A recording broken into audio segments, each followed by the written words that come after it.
تبارك الذي بيده الملك وهو على كل شيء قدير، الذي خلق الموت والحياة ليبلوكم أيكم أحسن عملا وهو العزيز الغفور، الذي خلق 7 سماوات طباقا ما ترى في خلق الرحمن من تفاوت فارجع البصر هل ترى من فتور ثم ارجع البصر كرتين ينقلب إليك البصر خاسئا وهو حسير،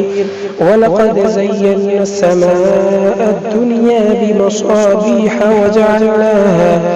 وجعلناها رجوما للشياطين وأعتدنا لهم عذاب السعير، وللذين كفروا بربهم عذاب جهنم وبئس المصير، إذا ألقوا فيها سمعوا لها شيقا وهي تفور تكاد تميز من الغيظ،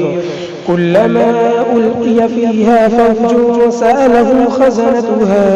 ألم يأتكم نذير،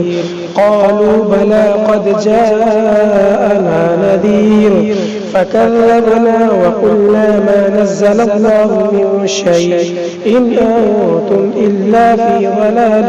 كبير، وقالوا لو كنا نسمع أو نعقل ما كنا في أصحاب السعير، فاعترفوا بذنبهم فسحقا لأصحاب السعير، إن الذين يخشون ربهم بالغيب لهم مغفرة وأجر كبير، وأسروا قولكم أو اجهروا به إنه عليم بذات الصدور، ألا يعلم من خلق وهو اللطيف